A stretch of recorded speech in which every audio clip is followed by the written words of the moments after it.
Today's discussion is on a very interesting topic. The book, The Power of Your Subconscious Mind, written by Dr. Joseph Murphy. We will talk about some important ideas taken from both the original English version and the Bengali translation. Our goal is to understand the inner power of the subconscious mind and to explore how it can be used for self-improvement in life. Exactly. We will try to extract the essence from the summaries of different parts and chapters of the book. The main focus will be on the subconscious. How does the mind or the subconscious mind actually work? And how can we use its power to improve things like our health, financial situation, and relationships? Or how can we overcome mental barriers such as fear and stress? In other words, do our ordinary thoughts and beliefs really determine our destiny in this way? That is more or less what we are going to explore. How these small thoughts and beliefs can create such a big impact. So let's start from the very beginning. Murphy says that our mind has two parts. One is the conscious mind, and the other is the subconscious mind. What does this actually mean? Could you explain it a bit? Yes, he used a very beautiful analogy. He said that our conscious mind is like the captain of a ship. The captain decides where to go and gives directions. And the subconscious mind is like the engine room of the ship, or you could say the entire crew. They simply follow the captain's orders. They don't question anything. That means they don't judge on their own. They just carry out instructions. Exactly. The conscious mind reasons, observes the surroundings, and makes decisions. But the real powerhouse, the driving force, is the subconscious mind. In other words, whatever instructions I give, the subconscious mind accepts them as true, whether they are good or bad. Exactly right. And this is where the most important point comes in. Murphy says the subconscious mind is like fertile soil. Fertile soil, yes. If you plant good seeds, good plants will grow. If you plant bad or poisonous seeds, those will grow too. The soil does not judge what is good or bad.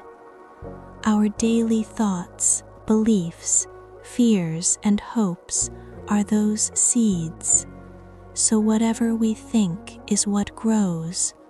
What we deeply believe becomes reality. According to Murphy, the greatest law of life is the law of belief. Whatever you truly believe deep inside, your subconscious mind turns into truth in your life. This is huge because most people stay busy with external things. No job, no money, relationships not going well. Yes, exactly.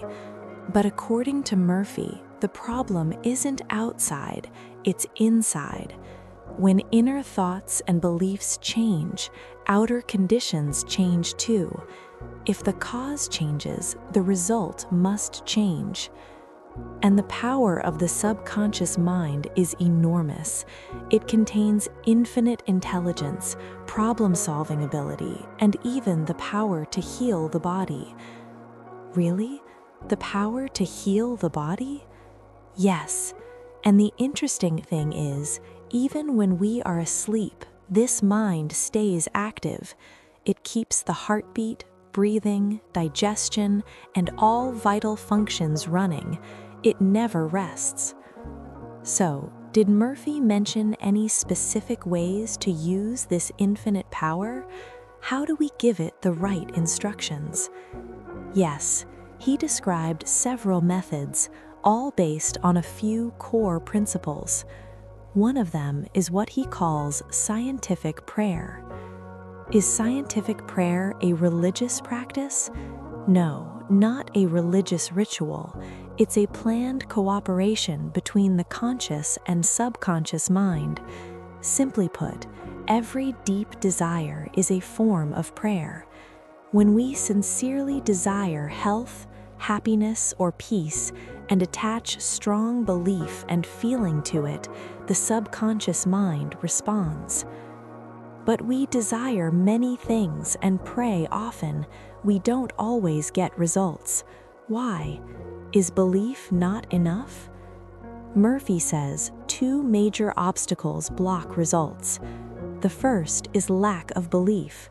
We may say we want something, but deep inside we doubt, will this really happen? Is it possible for me? This doubt confuses the subconscious mind. And the second obstacle is very important, forcing or excessive mental effort, what he calls mental coercion. You cannot force the subconscious mind with willpower. That sounds strange. Why wouldn't willpower work? We think willpower is everything. Murphy gives a powerful example. Imagine a narrow wooden plank on the ground. If I ask you to walk across it, you can do it easily. Now imagine the same plank placed between 2 10-story buildings. Could you walk across it? No. Fear of falling takes over. That fear becomes stronger than your desire to walk. Murphy says imagination always wins over willpower. So when we force ourselves, I must not be afraid, we often imprint the image of fear instead. So instead of force, we must gently influence the subconscious mind with belief. Are there simple techniques for this? Yes. One is affirmation, repeating positive statements. For example, someone afraid of performing on stage can repeat, I am calm, I sing confidently, my voice is beautiful.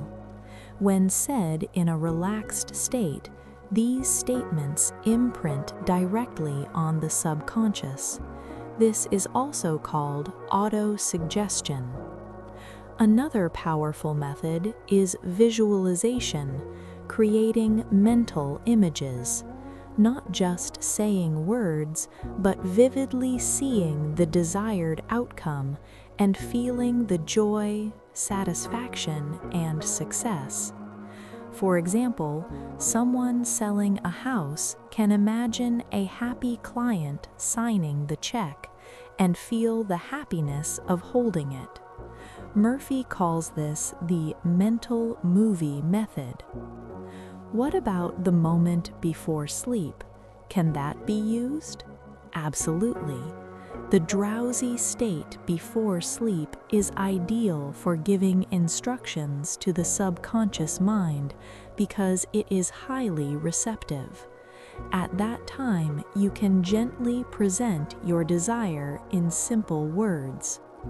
A French psychologist, Émile Coué, taught a similar method, repeating a short positive sentence before sleep, like a lullaby.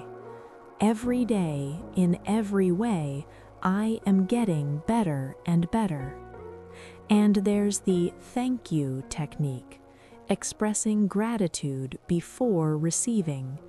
Gratitude is an incredibly powerful emotion. When you give thanks as if you've already received what you desire, you create a feeling of fulfillment. This feeling is what the subconscious accepts and helps manifest. Murphy gave an example of a woman who gained employment and financial success through daily gratitude. So the core message is belief, imagination, and feeling, combined with programming the subconscious mind in a relaxed or pre-sleep state. Applied to health, Murphy himself healed a serious condition called sarcoma using subconscious techniques. He believed long-held anger, fear, hatred, and jealousy weaken the immune system and cause illness. For healing, he advised deep relaxation and imagining perfect health, seeing oneself as a perfect image of God. Since the subconscious created the body, it knows how to heal it. Can this work for others, even from a distance? Yes. Murphy called it absent treatment or distant healing. He claimed he healed his mother in New York while he was in Los Angeles by imagining her completely healthy and sending thoughts of love and healing. He also warned against discussing illness excessively before sleep, because the subconscious becomes highly receptive at night and negative ideas can sink in easily. Now about money. Many believe money comes only through hard work. Murphy didn't deny the value of effort, but said hard labor alone doesn't create wealth without a wealth consciousness. Wealth is a mental state, a firm belief in the subconscious. How do we develop it? He suggested simple habits, calmly repeating words like wealth or success for a few minutes daily, or affirming, "I am becoming more prosperous day and night." The feeling of wealth produces wealth. Envy of others' success is a major block. Instead, genuinely rejoice in others' prosperity. A healthy attitude toward money, loving it, respecting it, and believing it flows to you is essential. Repeating the word wealth before sleep was one of his recommendations. For relationships, the method is similar. Focus on desired qualities in a partner, honesty, love, stability, and imagine a person formed by those qualities. Feel the joy of a happy life together. In troubled marriages, Murphy emphasized changing one's own thoughts instead of blaming or trying to change the partner. Gratitude, appreciation, and joint prayer help greatly. He also advised not discussing marital problems excessively with outsiders, as negative opinions can worsen the situation. For difficult people, Murphy suggested understanding their inner fears and responding with calmness and goodwill, not tolerating injustice, but maintaining inner peace. Often, behavior changes naturally, or the person fades away. Regarding fear, Murphy saw it as negative subconscious programming. He quoted Emerson, "Do the thing you fear, and the death of fear is certain." Affirmations and visualization help here too, focusing on success instead of fear. Murphy placed a great importance on forgiveness. Holding anger is like carrying poison within yourself. Forgiveness brings mental and physical healing.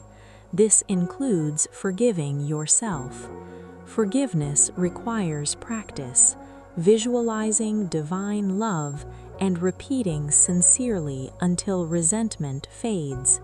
The test of true forgiveness is remembering the person or event without pain. In summary, Our inner beliefs and feelings shape our outer world. The subconscious mind is immensely powerful, but non-judgmental. It simply follows our instructions. What we consistently think, believe, and imagine creates our life. The key message is we hold the power to transform our lives. These techniques are not magic. They are scientific methods of programming the subconscious mind. With regular practice and sincere feeling, positive change is possible in health, wealth, relationships, and success. So here's a question to reflect on tonight. Before going to sleep, can we choose one belief about ourselves or our life that has been holding us back and gently replace it using affirmation, visualization, or gratitude? Could this small step be the beginning of the change we desire?